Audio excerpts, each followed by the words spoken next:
Literally, there were times I did not want to be in the same room as you. You would walk into the room and I just did not want to be there. I needed you because there was a lot of pain I was going through that I didn't know how to alleviate myself. I consider that moment the moment when our relationship started to improve. We're at the point where I think we could wrap up, or we can go into my side of my story. Okay, let's do it. Okay, just be easy on me. Remember, I'm here. Well, I can just go straight into it if you want me to. Okay, you come with the sword. Okay. I mean, if you have any questions, feel free to ask. Let's start with when I realized I needed to forgive you. Here's a tip for all the parents that are just listening. Okay, we have the idea that we are good parents. So remember that. So put yourself in my shoes, okay? And when suddenly a child or a son or daughter, comes with an approach saying, there's some things that I think went wrong. So we don't want to listen to that, okay? But this is so important, because we need to go back again to the beginning of this conversation or in the middle of the conversation. We are humans. We all make mistakes. The reason why many parents don't want to listen is because we have this idea of an ideal parent. No, ideal father. I'm not going to do the things that I see being done when I was a child. So I'm going to improve to the point where I'm going to be a super father, an amazing, incredible. So remember that that's in every parent's head. So a year later, when a son or daughter comes to tell something, he might think that son is crazy. Go ahead now, since I did the introduction. Okay, so this must have been about 7 years ago, because it was before Celeste was born, before my first one was born. In church, I was in a leadership position, and the bishop had asked us to, as the leaders, to all go through this addiction program, because he was saying that, we should know what everyone who goes through this program is going through. That way we can understand them, be more compassionate. And so I was going through this program, on my own in the morning. And I came across the section that talks about forgiving. And as I'm going through it, I just got this very distinct impression: you need to forgive your dad. Yeah. Maybe I was praying about it. Maybe. But I remember having that impression and thinking, shoot. Because here's the thing. I don't think you were a bad dad growing up. I don't think you were a bad father. You never hit us. You never, at least that I can recall. I don't think you ever hit us. At least for me, maybe everyone else has a different experience, but for me, I don't recall a single time that you yelled at me. But as I reflected on this, as I reflected on why I need to forgive you, there were things that, for me, I can recall you, for example, working a lot. I can recall there being times when I didn't feel like I had a very good connection with you. I didn't have a very good connection with you. There were times when I recall, especially being 18, 19, early 20s, when I'd be with you, but I didn't feel like you actually knew who I was. And there were times when, literally there were times I did not want to be in the same room as you. You would walk into the room and I just did not want to be there. So I had this impression: you need to forgive your father. And I knew that was true, but I didn't necessarily want to do it because I thought it'd be very awkward. And something like you had mentioned with your own dad, I didn't, even though I felt like there was a lack of connection, I didn't want to do something that might make that connection worse. But I do recall, again, this is about 7 years ago. I don't even know if you recall this at all. But so my wife and I, we came over. I think we were having dinner with you and mom. And I just, like, hey, I need to talk to you. And I just had that. I don't think it was a very long conversation, but I just said, I feel like I need to forgive you. And I don't recall what happened after that. I just remember that I felt like I need to actually tell you, like, I forgive you. And it's interesting because I consider that moment the moment when our relationship started to improve. And you mentioned something about that. Over the past 7 years, we've been more into this kind of conversation of connecting to each other. And you were perceiving right. I mean, what you were feeling, it was happening during many years where I was feeling, okay, my role is to be sure that everybody's protected, safe, but spent too much time at work. And then I was overwhelmed with that. And then I was under some stress. But I did not come to terms with putting those things aside, knowing that there was a young man that needs some, emotional connection. So, and I think in my mind, and this is the wrong part of what we do. I was doing a little better with my father, but somehow I was not connected emotionally, and that was missing there. And you felt it, and you were right. Give me 5. Because you were right. That I don't want to be in the same room with that. It wasn't that I don't love that. I just doesn't feel good, what he brings into the table. Talking about my mental state. And, as especially over the last, 6 months, I've really got into, like, I guess, healing a lot of the things from my past and healing a lot of stuff from even childhood.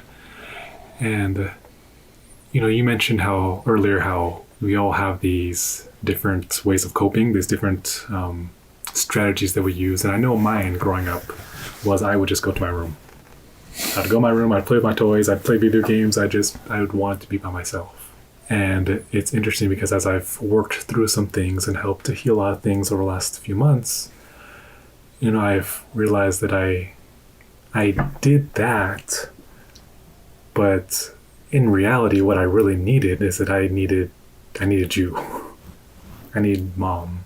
I needed someone to be able to connect with, because there was a lot of pain I was going through that I didn't know how to alleviate myself. I think that it's funny because even as I'm saying that now, I'm realizing, I feel it.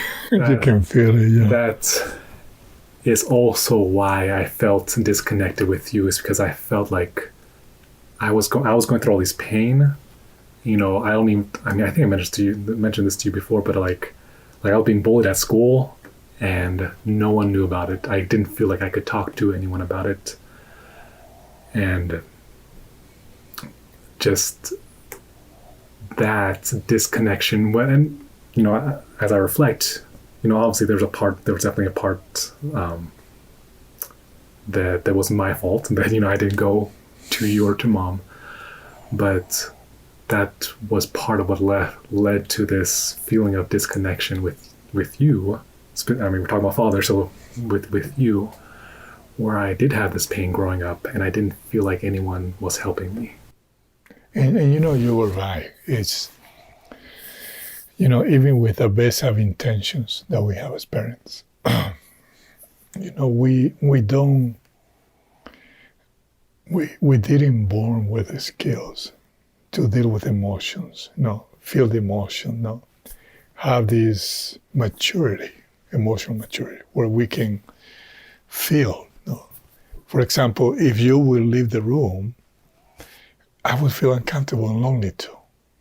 And it's a both where you feel like this room I don't want to be in, because there is nothing here that will heal, alleviate me here. I prefer to be in the room. And then you go to a point, okay, what do I do here? Should I knock on the door? Should I invite him for ice cream? Okay, and then you sit in the room, or other parents will be, okay, should I get angry and just ask him to get out of the room and come here? No. So, but yeah, it's it's an issue of education too. We as parents, we know that there is some repair to do through ruptures, but we don't know how to do it. I mean, and we can't expect for a young person or a child to know how to do this, because the young person or the child only feels. See, there's a communication through feeling. If I come overwhelmed and I focus on the work or the problems I have, of course I feel uneasy. Okay, inside, no. And then here's somebody that I need my time and attention. But if I spend, a few minutes or few hours, feeling uneasy, that is a feeling that's going to be conveyed to the environment. And of course, eventually you feel worse, I feel worse. Then, what we do sometimes, parents, we go and talk to each other and tell mom, hey, mom, I don't know what's happening with Ulysses. He just spends so much time in the room, how me get out of there. And then moms that normally are wiser, she's simple, I go and talk to him. Okay. And we go and say, okay, what should I say? Should we go to play? No, and then normally sometimes you walk back on the door and there is no conversation. But it's just something that sounds funny, but at the same time, it's a lack of education we have. So, I'm aware that there's many things that I could do better. But at the same time, as I'm feeling this, I need to forgive myself. Okay? In order to receive your forgiveness. Because if you come you told me, you forgive me. And we have a few conversations in the last 7 years. Mm-hmm. I need to be willing to forgive myself. Because when a child or an adult son or daughter comes and say, I got to talk to you, it's hard to listen and hear. Because we have this ideal, I've done a lot better than the place where I was raised. And sometimes we want our kids to come and look and see how it was my childhood. I'm a lot better, please give me credit for that. So, but yeah, it's a need to learn. So I guess this is why this program we put it together. See if this conversation, helps other people and help us to continue healing, because this is something that continues. It doesn't end 7 years ago. There is a lot of healing. Of course, there's ruptures that I don't remember, but your mind has it. Sometimes unintentional, or maybe ruptures that I forget. I maybe dismiss you, and then I say later, I'll talk to him later, and then I forget to talk to you, but the problem is still there. And we think it's all solved, but it's still there. So we're going to go through this maybe until when I die. Yeah. Beyond that. Like I said, in the last 7 years, this has been a process. It's funny because 7 years ago, and like I mentioned, times I didn't want to be in the same room with you. There are times when you called and I'm like, I don't want to pick up. And so I can't even imagine 7 years ago trying to do something like this, like a show like this. I would not want to do it. But it's interesting because I didn't know the process that you went through with your dad. I didn't know that until today. But it's a very similar process to what I went through with you, where even though that initial I forgive you and I did feel some relief, that didn't mean that we were automatically best friends or anything like that. But it's taken time, it's taken conversation. I've gotten to know you better. I've gotten to put some more context on you during my childhood. I have developed a lot more empathy and compassion on what you and mom, did for us and how your lives were when we were growing up. And, like we said earlier, it doesn't mean that we condone, anything, but it does mean that I understand. I understand a whole lot more than I did 7 years ago. And I will probably understand a whole lot more in another 7 years when my kids are teenagers. And I can have a little more context on what it's like to raise older children, and just spending more time with you and putting that context, as well as healing my own things, my own helping to alleviate my own pain and going through that healing process for myself has allowed me to have a lot more empathy and compassion for you, because I don't think I could do that if I was still carrying a lot of internal pain.